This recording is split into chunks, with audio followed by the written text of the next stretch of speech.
Lahirnya Rasulullah Isa bin Maryam.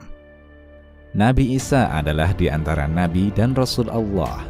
Berbeda dengan manusia lainnya, Nabi Isa terlahir tanpa seorang ayah, dan ibunya adalah seorang wanita suci dan salihah.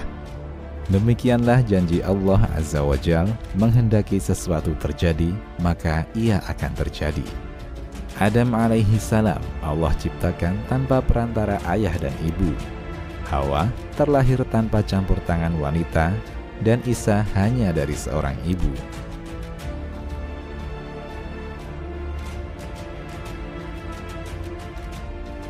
Maryam melahirkan manusia mulia.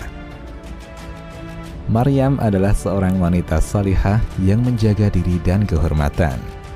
Berita tentang kelahiran Nabi Isa alaihi salam menyebar perlahan. Satu persatu orang tahu bahwa Maryam yang tak bersuami melahirkan anak laki-laki. Saat hendak melahirkan putranya, Maryam menyendiri di ujung timur Masjid Al-Aqsa. Allah Ta'ala berfirman, maka Maryam mengandungnya, lalu ia menyisihkan diri dengan kandungannya itu ke tempat yang jauh. Quran Surat Maryam ayat 22. Lahirlah Nabi Isa alaihi salam di tempat tersebut.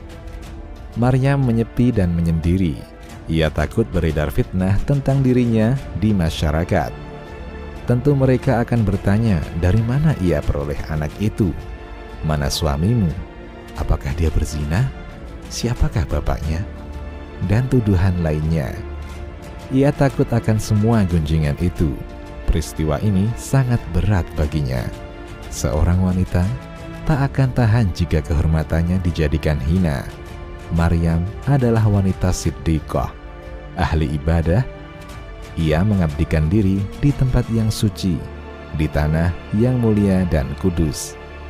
Disebutkan, keluarganya pun menanyakan tentang putranya, tentang Isa bin Maryam. Mereka bertanya, apakah bisa tanaman tumbuh tanpa benih? Bisa. Siapakah yang pertama menciptakan tanaman? Jawab Maryam retoris.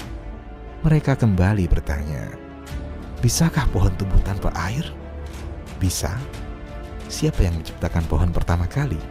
Jawab Maryam. Mereka bertanya lagi untuk yang ketiga kali, bisakah seorang anak lahir tanpa seorang ayah? Maryam menjawab, bisa.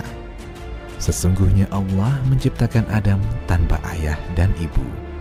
Mereka pun diam. Keluarga Maryam adalah orang yang mencintai dan mengenalnya. Mereka pun tetap mempertanyakan. Timbul sebersit rasa di hati mereka. Lalu, bagaimana pula dengan orang-orang yang jauh, orang-orang fasik? Apa yang akan mereka katakan?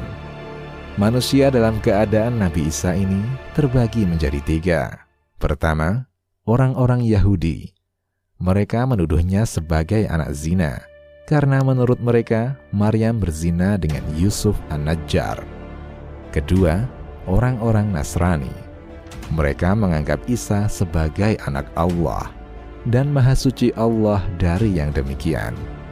Ketiga, orang-orang Islam.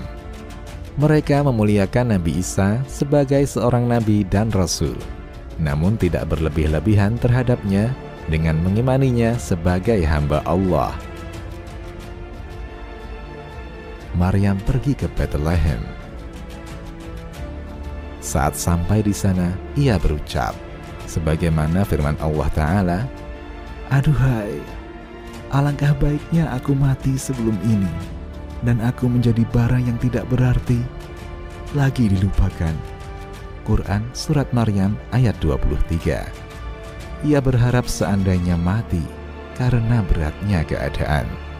Lalu Allah Azza wa Jalla menghibur Maryam dengan, maka menyerunya dari tempat yang rendah.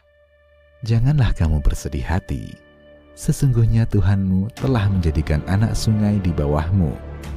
Dan goyanglah pangkal pohon kurma itu ke arahmu. Niscaya pohon itu akan menggugurkan buah kurma yang masak kepadamu. Maka makan, minum, dan bersenang hatilah kamu. Quran Surat Maryam ayat 24 hingga 26. Para ahli tafsir berbeda pendapat tentang siapa yang menyeru Maryam dalam ayat ini. Sa'id bin Jubair, Ad-Dhahak, Amr bin Maimun, dan lain-lain menyatakan bahwa itu Jibril. Mujahid, Al-Hasan, dan lain-lain menyatakan bahwa Nabi Isa berbicara kepada Maryam. Ia menghiburnya. "Wahai ibu, janganlah bersedih." Sang anak menunjukkan bahwa kelahirannya adalah mukjizat dan karunia dari Allah Subhanahu wa Ta'ala. Maryam pun menjadi tenang.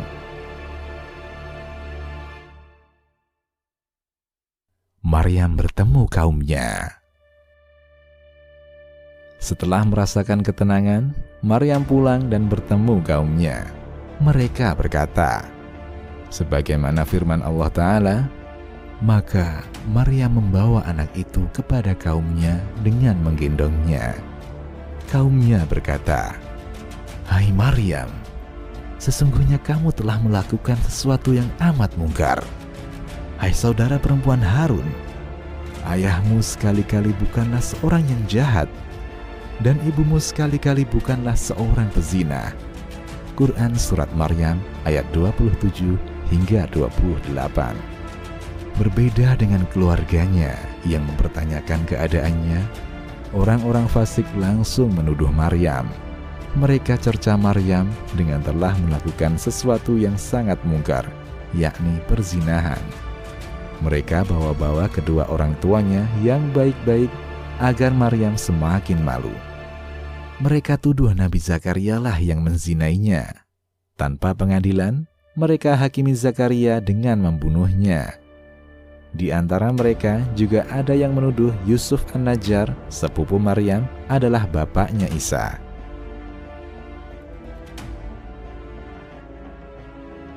Isa, bayi yang penuh berkah.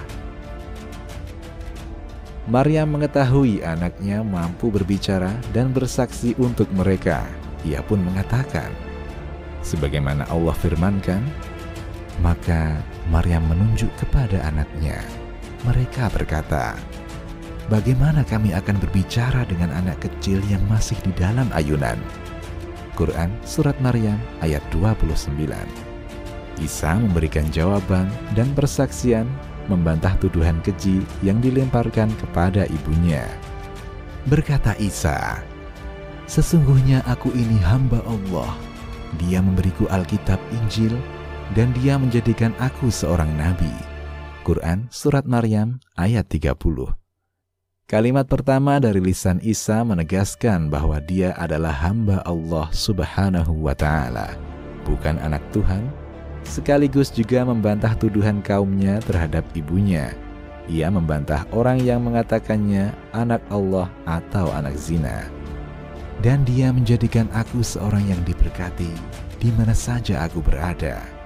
Dan dia memerintahkan kepadaku untuk mendirikan sholat dan menunaikan zakat selama aku hidup dan berbakti kepada ibuku. Dan dia tidak menjadikan aku seorang yang sombong lagi celaka. Dan kesejahteraan semoga dilimpahkan kepadaku pada hari aku dilahirkan, pada hari aku meninggal, dan pada hari aku dibangkitkan hidup kembali. Quran Surat Maryam ayat 31 hingga 33. Kami tutup kisah ini dengan penjelasan Al-Quran tentang Nabi Isa alaihi salam. Itulah Isa putra Maryam yang mengatakan perkataan yang benar, yang mereka berbantah-bantahan tentang kebenarannya. Tidak layak bagi Allah mempunyai anak. Maha suci Dia. Apabila Dia telah menetapkan sesuatu, maka Dia hanya berkata kepadanya, kun fayakun, jadilah, maka jadilah ia. Quran Surat Maryam ayat 34 hingga 35. Demikian, Allahu a'lam.